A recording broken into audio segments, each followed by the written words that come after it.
Olá pessoal, estamos de volta para continuar falando aí de direito do trabalho e agora a gente vai falar do FGTS, uma parcela importantíssima. O FGTS ele começa no nosso sistema na década de 60, 65, pós-ditadura militar, com a intenção ali de substituir a estabilidade decenal, a estabilidade que todo trabalhador tinha após 10 anos na empresa.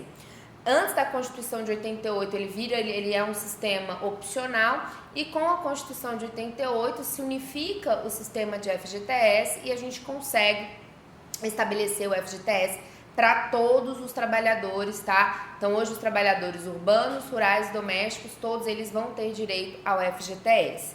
O FGTS, ele consiste no desconto de 8% sobre a remuneração do trabalhador naquele mês anterior. Então, por exemplo, em maio eu vou recolher 8% sobre o trabalho prestado em abril da remuneração do trabalhador. Eu faço esse recolhimento numa conta vinculada de FGTS, que é aberta para cada trabalhador, vinculada ao número do seu PIS, beleza?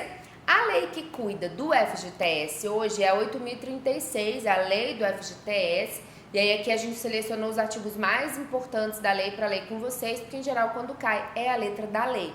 Mas antes eu quero falar aqui com vocês sobre a lei, esse desconto do FGTS, tá?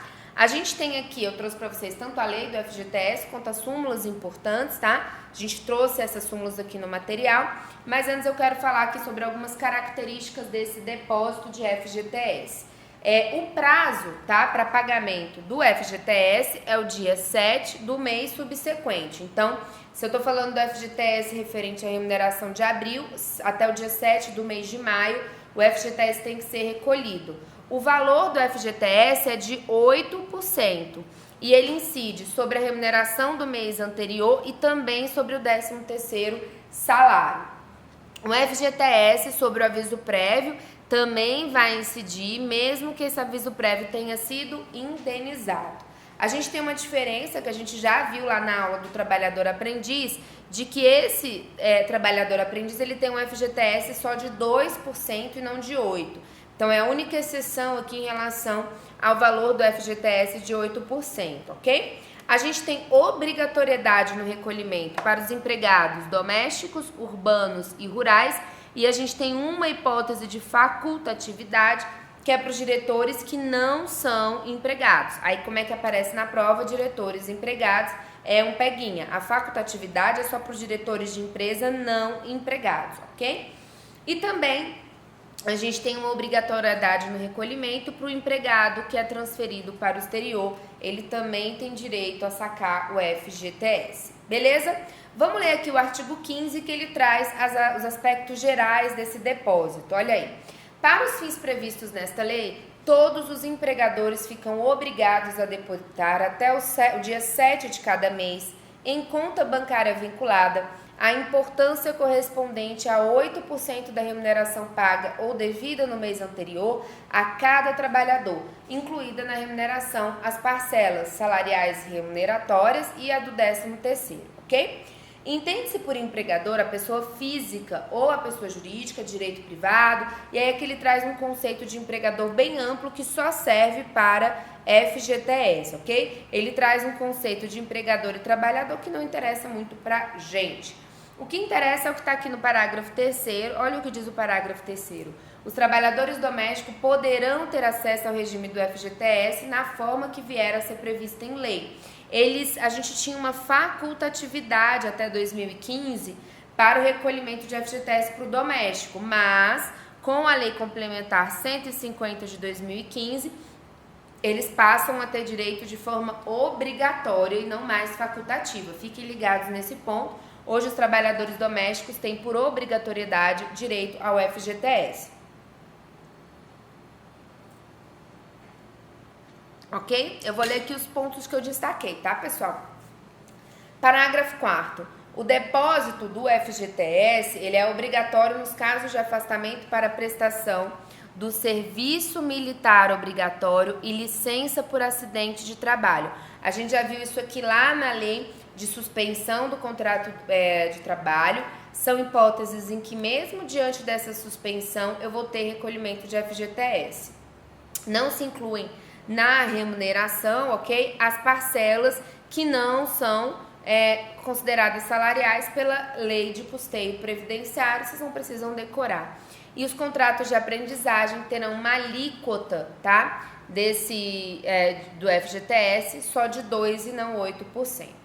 Quando que eu saco o FGTS? Aqui eu quero que vocês tenham muita atenção, é um artigo gigante, o 18, 19, trazem as hipóteses de saque, mas a gente tem que entender quando que eu posso sacar FGTS, o que despenca em prova. Olha só, artigo 18. Ocorrendo rescisão do contrato de trabalho por parte do empregador, ficará este obrigado a depositar na conta vinculada do trabalhador no FGTS os valores relativos ao depósito referente ao mês de rescisão. Então, no mês da rescisão eu tenho o FGTS, e ao imediatamente anterior, que ainda não houver sido recolhido, sem prejuízo das combinações legais. Na hipótese de despedida pelo empregador sem justa causa, depositará o empregador na conta vinculada do trabalhador importância igual a 40% do montante de todos os depósitos realizados na conta vinculante durante a vigência do contrato de trabalho, atualizados monetariamente e acrescidos os respectivos juros. Essa aqui, pessoal, é a famosa multa dos 40% ou a indenização pela rescisão sem justa causa. Ela é no importe de 40% sobre os depósitos de todo o contrato de trabalho.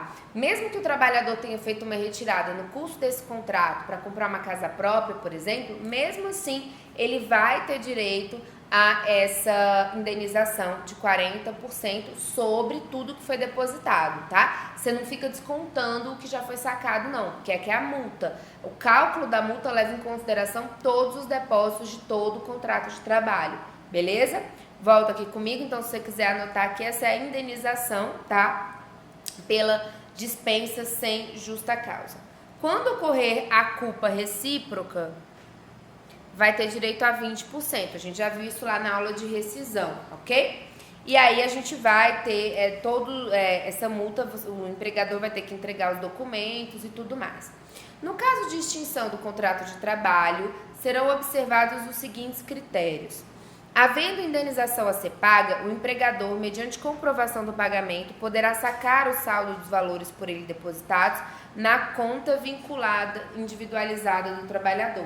Não havendo indenização a ser paga ou decorrido o prazo prescricional para reclamação de direitos por parte do trabalhador, o empregador poderá levantar em seu favor o saldo da respectiva conta individualizada mediante comprovação perante o Ministério do Trabalho e Previdência Social, tá? Aqui a gente tem que entender essa sistemática que é em relação ali à falta de recolhimento pelo empregado, o empregado não foi sacar.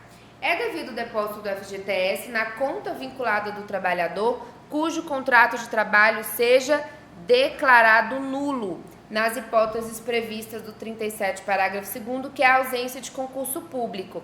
Aqui, pessoal, dá uma olhadinha lá na súmula 368 do TST. A gente já falou dela quando a gente falou de reconhecimento do vínculo empregatício, tá? A gente falou da súmula 368 do TST, que vai dizer que quando o contrato é declarado nulo, o trabalhador tem direito o trabalhador cujo contrato, né, foi declarado nulo, ele vai ter direito mesmo assim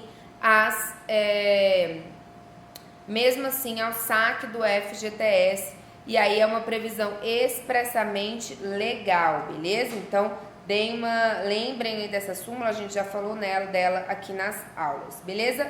Continuando aqui, próxima previsão, quando que eu posso movimentar a conta vinculada de FGTS? Essa aqui a gente vai ler item por item e eu quero que vocês tenham muita atenção, porque isso cai. Quando que eu posso movimentar essa conta de FGTS? Quando houver uma dispensa sem justa causa, ok? Tem que ser sem justa causa, inclusive indireta, ou de culpa recíproca, ou de força maior. Então, quando tiver dispensa sem justa causa, indireta, que é a rescisão indireta, tá? Ele chama indireta de rescisão indireta, culpa recíproca de força maior, eu vou poder sacar esse valor do FGTS. A extinção do contrato prevista no 484A, essa previsão aqui, pessoal, é aquela de comum acordo, que a própria CLT diz que você pode sacar 80% dos depósitos, você não saca tudo, tá? Quando houver uma extinção total da empresa, fechamento de quaisquer de seus estabelecimentos, filiais ou agências, supressão de parte de suas atividades, declaração de nulidade do contrato de trabalho nas condições do 19A, essa declaração de nulidade aqui, ó, é a previsão da súmula 368, que a gente já viu, ou ainda o falecimento do empregador individual, sempre ou qualquer dessas, sempre que essa, né, ou qualquer uma dessas ocorrências implique rescisão do contrato de trabalho, comprovada a declaração por declaração escrita da empresa, suprida quando for o caso por uma decisão judicial transitada em julgado. Quando o trabalhador se aposenta, tá? Ele pode sacar o FGTS, mesmo que continue trabalhando, se vocês quiserem anotar. Mesmo que continue trabalhando. Quando houver um falecimento do trabalhador, sendo saldo pago a seus dependentes para esse fim, habilitados perante a Previdência Social, segundo o critério adotado para a concessão de pensão por morte. Aqui, pessoal, quem recebe o FGTS do empregado que faleceu são os dependentes habilitados aqui para receber a pensão por morte, tá? Na falta e só na falta de dependentes farão jus ao recebimento do saldo os seus sucessores previstos na lei civil, indicados em alvará judicial, expedido a requerimento do interessado, ok? Quando você quiser ali pagar prestações decorrentes do financiamento habitacional concedido pelo Sistema Financeiro de Habitação, então pagar ali prestações de casa de financiamento da casa própria, para isso você vai ter que ter no mínimo 3 anos de trabalho sob o regime do FGTS, na mesma empresa ou empresas diferentes. Esse valor bloqueado seja utilizado no mínimo durante 12 meses e o valor do abatimento atinja no máximo 80% do montante da prestação. Isso é para abater prestação desse financiamento da casa própria, tá? Você também pode sacar para liquidação ou amortização extraordinária do saldo devedor de financiamento imobiliário, observadas as condições estabelecidas pelo Conselho Curador, dentre elas a de que o financiamento seja concedido no âmbito do sistema financeiro habitacional e haja interstício mínimo de 2 anos para cada movimentação. Também para pagar totalmente ou parcialmente o preço da aquisição da moradia própria ou lote urbanizado de interesse social não construído, observadas as seguintes condições. Você vai ter que ter também pelo menos 3 anos de trabalho no sistema de FGTS e essa operação ela tem que ser financiável nas condições vigentes para o sistema financeiro habitacional. Pode sacar quando o trabalhador ficar 3 anos sem trabalhar, então ele fica ali por 3 anos ininterruptos, ok? E aí neste caso, a partir do mês de aniversário do titular da conta, ele pode sacar. Extinção normal do contrato a termo, então quando o nosso contrato por prazo determinado extingue, inclusive o dos trabalhadores temporários da 6.019. Quando houver uma suspensão total do trabalho avulso, por período igual ou superior a 90 dias, comprovada por declaração do sindicato representativo da categoria profissional. Quando o trabalhador ou qualquer de seus dependentes for acometido por neoplasia maligna, a neoplasia maligna é o câncer, tá, pessoal? Se você quiser aí aplicar suas cotas do FGTS em fundos mútuos de privatização, permitida essa utilização aí máxima de 50% do saldo existente disponível em sua conta vinculada do FGTS na data que você optar por fazer investimento. Então, aqui é para comprar ações, tá, em fundos mútuos de privatização. Quando o trabalhador ou qualquer de seus dependentes for portador do vírus HIV, quando o trabalhador ou qualquer de seus dependentes estiverem em estágio terminal em razão de doença grave, nos termos do regulamento, a gente tem um regulamento que diz quais são essas doenças graves que ensejariam ali esse saque do FGTS. O que você precisa perceber? O FGTS, ele tem o intuito de ser uma poupança do trabalhador para resguardar o trabalhador em casos de dispensa imotivada, uma doença. Então, a ideia é trazer uma proteção social para o trabalhador. Por isso que as situações aqui previstas, elas são taxativas. Eu não posso sacar o fundo por outro caso que não esteja aqui listado na lei. E ele traz essa ideia necessariamente de proteger o trabalhador em situações excepcionais. Essa é a ideia do FGTS. Esse dinheiro, ele fica sendo investido e reinvestido pela Caixa. Por isso que você não pode permitir que esse dinheiro saia a todo tempo sem nenhum critério, ok? Volta aqui para a tela comigo. Quando o trabalhador também completar, né, tiver idade igual ou superior a 70 anos, ele vai ter direito de saque, tá? Ponto 16. Por uma necessidade pessoal, tá? Cuja urgência e gravidade decorra de desastre natural, conforme disposto em regulamento, observadas as seguintes condições. Aqui vamos pensar lá naquele desastre triste que aconteceu em Brumadinho. Aqui houve uma autorização para saque de FGTS. Olha o que diz a lei. E aqui é em caso de urgência e gravidade, né?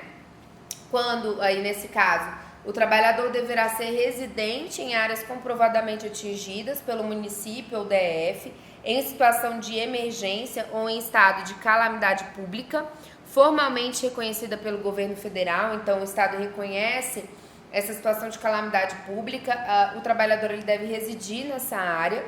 Você vai precisar também de uma solicitação de movimento da conta vinculada, e essa movimentação ela vai ser admitida até 90 dias após a publicação do ato de reconhecimento pelo governo federal da situação de emergência ou de estado de calamidade pública, e o valor máximo de saque ele vai ser previsto no regulamento. Então, o regulamento pode dizer que cada um pode sacar só até 10 mil, para também evitar um abuso, evitar que os trabalhadores tirem todo o dinheiro do FGTS. A ideia aqui é proteger o trabalhador em uma situação de emergência. Volta para a tela comigo. Também para a integralização de cotas do FIFGTS, respeitando o disposto da lei que cuida desse sistema de investimento, permitido uma utilização máxima de 30% do saldo existente e disponível na data em que exercer a opção, quando o trabalhador for com deficiência, por prescrição, necessite adquirir órtese ou prótese para promoção de acessibilidade e de inclusão social, tá? Então, aqui para o trabalhador ele adquirir essa prótese, essa órtese, ele pode sacar o FGTS. Pagamento total ou parcial do preço de aquisição de imóveis da União, tá? Inscrito no regime de ocupação ou aforamento. Mutuar, aqui alguns requisitos, né? Em relação a esse pagamento total ou parcial do imóvel aí, a aquisição de imóveis da União. O mutuário deverá contar com no mínimo 3 anos de trabalho, a mesma regra que a gente tem para os outros saques de quitar a casa ou prestação. 3 anos de trabalho sobre o regime de FGTS. A operação ela tem que ser financiável nas condições vigentes para o sistema financeiro habitacional ou ainda por intermédio de parcelamento efetuado pela Secretaria do Patrimônio da União, ok? E sejam observadas as demais regras aqui estabelecidas para o uso do FGTS. Beleza? Pessoal, essas aqui são as hipóteses de saque do FGTS. Então, quando o trabalhador pode ir até a Caixa e sacar, resgatar o que está lá de FGTS. Já falamos de como eu faço o pagamento, das hipóteses de saque, né? Então, já vimos ali como é feito esse pagamento, como é que é feito a multa de 40%.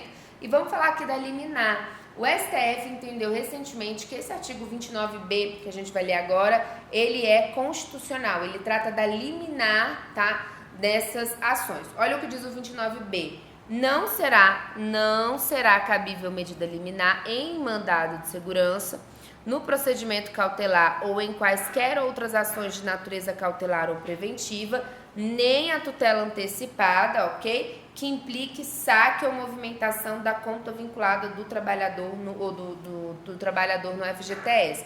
Aqui, o que a lei está dizendo, e o STF entendeu que essa previsão é constitucional. O juiz não pode deferir liminar, para saque do FGTS. Você só pode deferir isso depois da cognição exauriente. Lembra lá de tutela provisória. Vamos corrigir aqui, ó, que a lei ela cita o 273 e o 461 do CPC de 73, tá? Só para você corrigir, as tutelas provisórias